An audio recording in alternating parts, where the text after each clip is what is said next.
El título que darás al libro que publicarás sobre mi voluntad será este: El reino de mi divina voluntad en medio a las criaturas. Libro del cielo, llamada a las criaturas al orden, a su puesto y a la finalidad para la que fueron creadas por Dios. En el nombre del Padre, y del Hijo, y del Espíritu Santo. Amén. 7 de marzo del 2025. Queridos hermanos, el 4 de marzo de 1947, Luisa Picarreta, la pequeña hija de la Divina Voluntad, pasó definitivamente de la tierra al cielo, habiendo vivido 81 años, 10 meses y 9 días, de los cuales más de 60 años en cama, su habitual estado. Murió al final de la noche, a la misma hora en que todos los días el sacerdote, mediante la obediencia, la llamaba de su estado de muerte a volver de nuevo a su cuerpo. Ya han pasado 78 años. Luisa ha escrito Las horas de la Pasión, La Virgen María en el reino de la Divina Voluntad, y sobre todo los 36 volúmenes en forma de diario, titulados por el Señor El reino de mi divina voluntad en medio de las criaturas, libro de cielo, el llamado a la criatura al orden, a su puesto y en el fin para el que fue creada por Dios. Teniendo una cultura humana sumamente pobre, había ido solo 1 o 2 años a la escuela primaria, tuvo que escribir solo por obediencia a la Iglesia, a sus distintos confesores, sin esconder lo que sentía, sus reacciones humanas, a veces provocadas por lo que otros decían. Pero escribió también las maravillosas revelaciones sobre la divina voluntad manifestadas por el Señor, que él, como le dice en una ocasión, antes había escrito con su dedo de luz en el alma de Luisa. Es decir, ella no habla por haber oído o leído, sino que escribe sólo lo que vive. Es su testimonio, es vida vivida.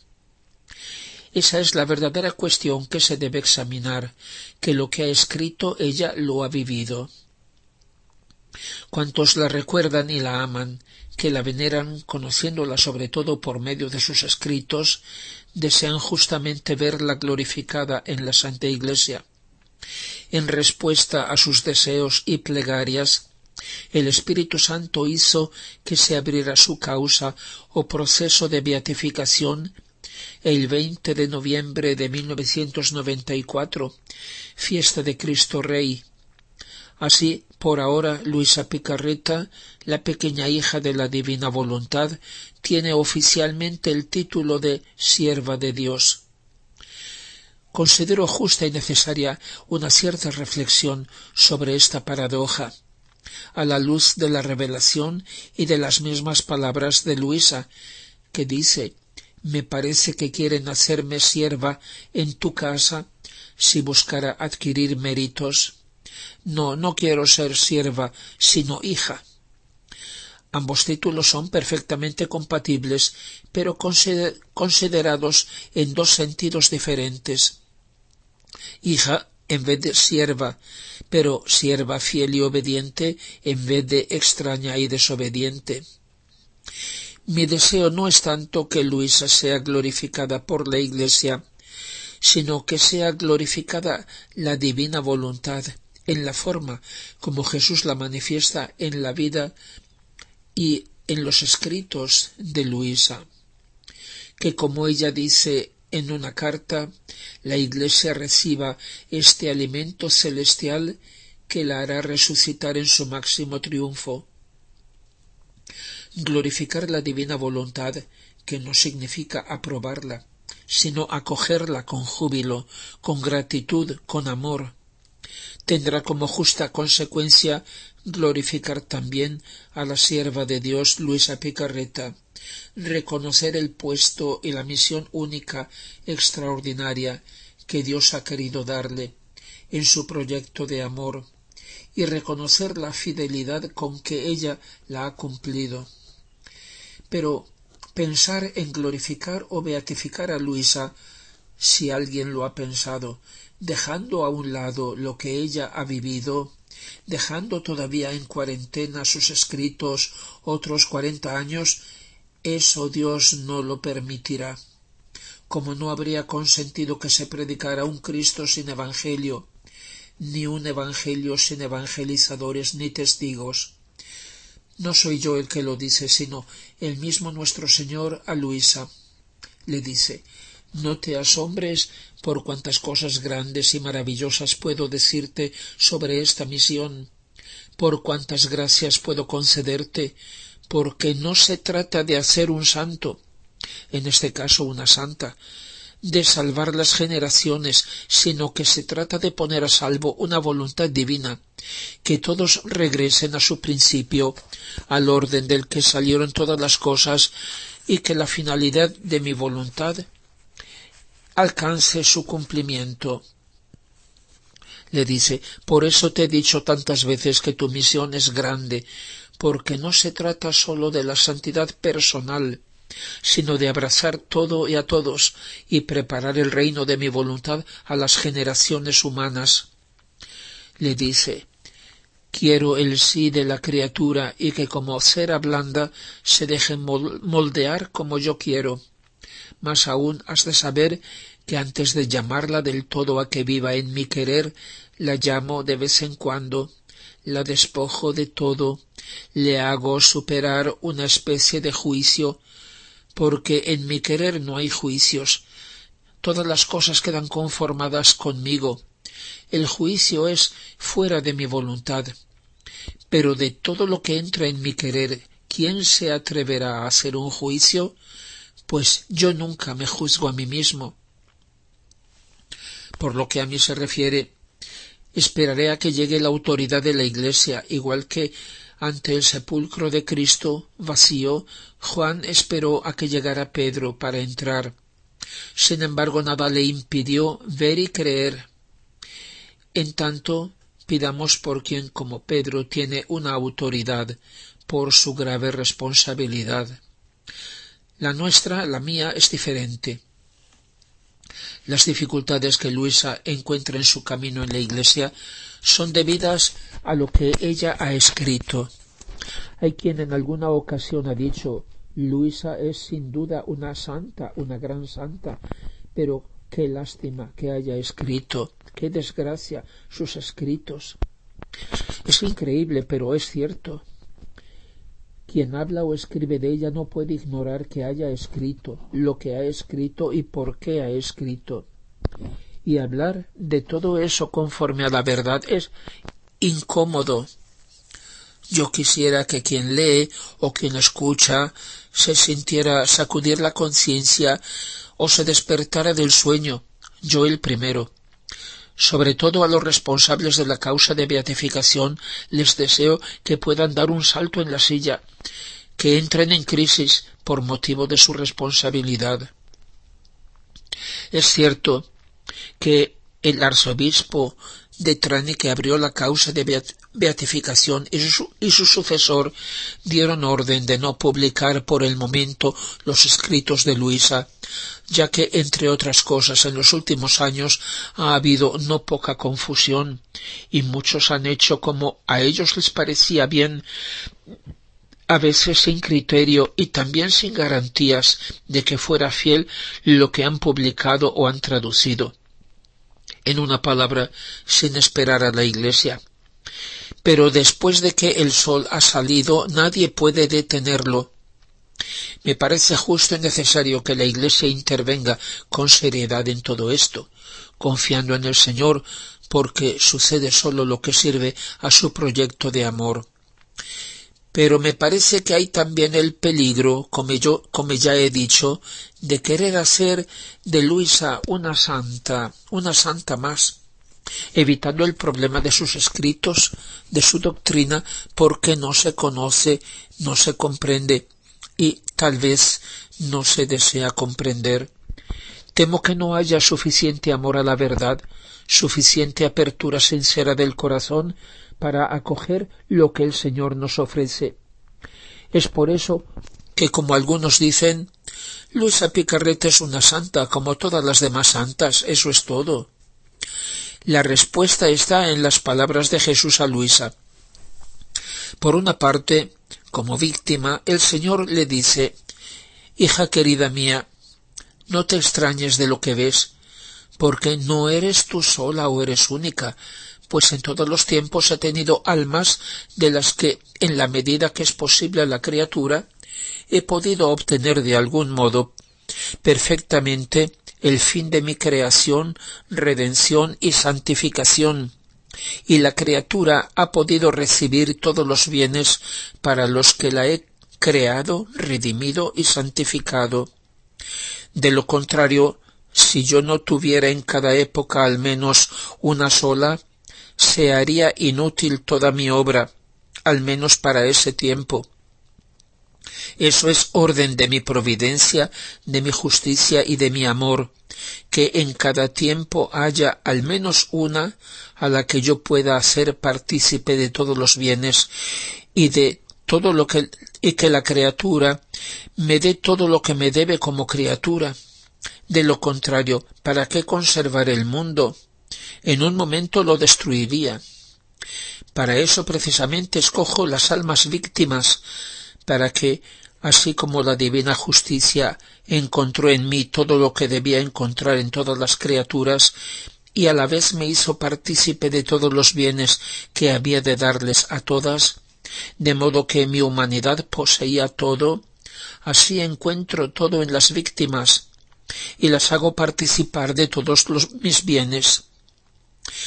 Por tanto, el Señor le dice que en todos los tiempos ha escogido almas víctimas, como Luisa, a las que ha dado todos sus bienes y sus penas, y de las que recibe la correspondencia que todos le deben.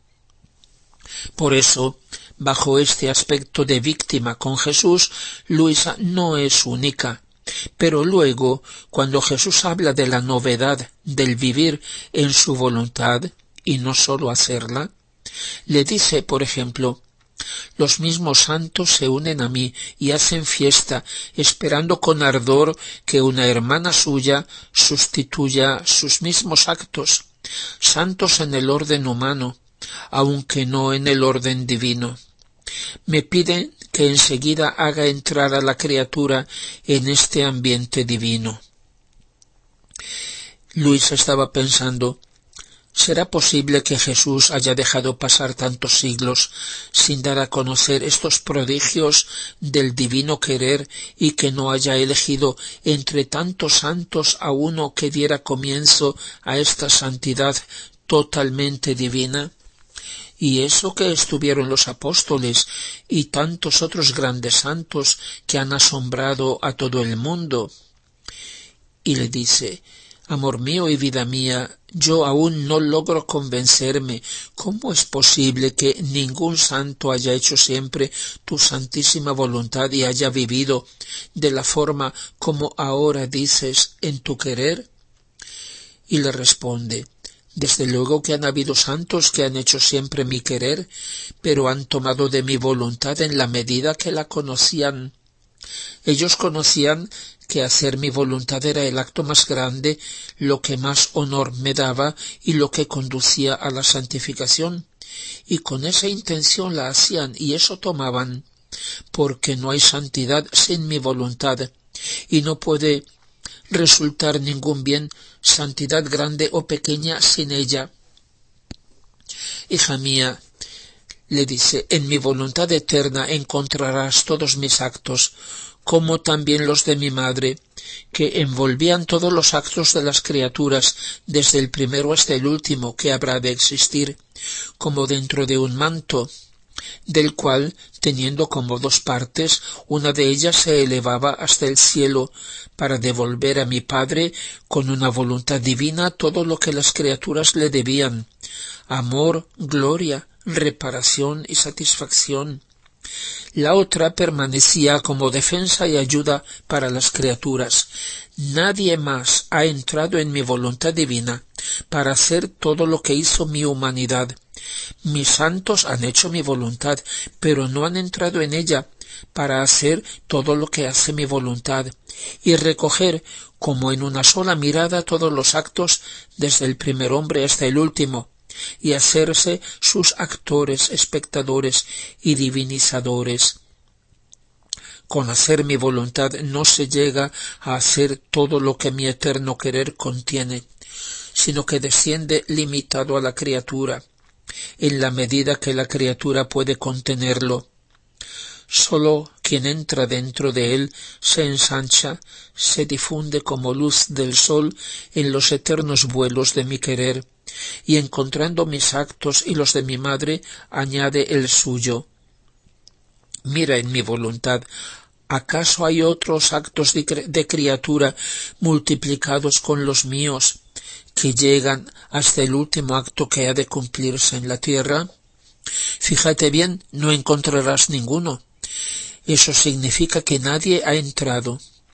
Estaba reservado abrir las puertas de mi eterno querer solo a mi pequeña hija, para unificar sus actos con los míos y a los de mi madre, y hacer que todos nuestros actos fueran triples ante la suprema majestad, para bien de las criaturas.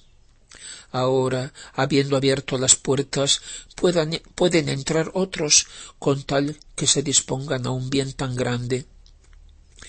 ¿Qué nos ha dejado Luisa? Solo un afectuoso recuerdo. Su confesor, don Benedetto Calvi, recogió de labios de Luisa, una hora antes de su muerte, sus últimas palabras, que él llama el testamento espiritual de Luisa y su grande y consoladora promesa. Y dice: ahora muero más contenta, porque el divino querer me ha consolado más que de costumbre con vuestra presencia en estos últimos momentos de mi vida. Veo ahora un largo, bello y espacioso camino iluminado por infinitos y resplandecientes soles. Oh, sí, los conozco. Son los soles de mis actos hechos en la divina voluntad. Es la vía que ahora debo recorrer, es la vía preparada para mí por el divino querer, es la vía de mi triunfo, es la vía de mi gloria, para unirme a la inmensa felicidad de la divina voluntad. Es mi vía, es la vía que haré reservar para usted, querido Padre, es la vía que haré reservar para todas las almas que quieran vivir en la divina voluntad. Ese triunfo es el final de su vida, pero recordemos que el comienzo de su misión en la tierra fue cuando, a los 13 años, vio a Jesús llevando la cruz, que mirándola le dijo: ayúdame. Ahora nos lo pide a nosotros. Él sufre cuando nos ve sufrir, lo siente como suyo. Nuestras pequeñas cruces reunidas han formado la suya, que en este momento se ha hecho mucho más pesada por el pecado y la rebelión del mundo, que han superado mucho la del tiempo del diluvio y el de Sodoma y Gomorra. Y si la justicia divina no es sostenida por quien lo ama, hay peligro de que caiga sobre el mundo y lo destruya. Que este pensamiento, queridos hermanos, nos acompañe en este tiempo de la Cuaresma. Gloria al Padre y al Hijo y al Espíritu Santo, como era en el principio, ahora y siempre, y por los siglos de los siglos. Amén.